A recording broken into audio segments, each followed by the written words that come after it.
تیارم ویني نو ته به عالم ته چې ما د تعبیر وباسه یا به رڼا وویني یا به چا په سپوړه باندې والي یا به چا څه ورکړي تعبیر وباسي. نبي علیه السلام فرمایي چې زما په شکل کې شیطان نشي راتلی چا چې ولیدلم په حقیقت کې ولیدلم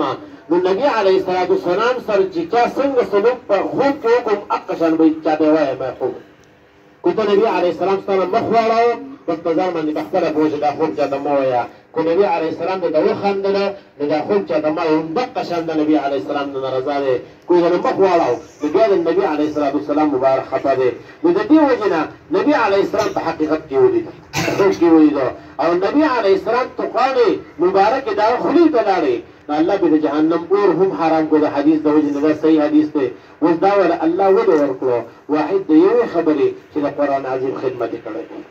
د الفاظو خدمت یې کړی دی بیا سړی د معانیو خدمت وکړي بیا د تفسیر خدمت وکړي بیا د دې چې کوم فواید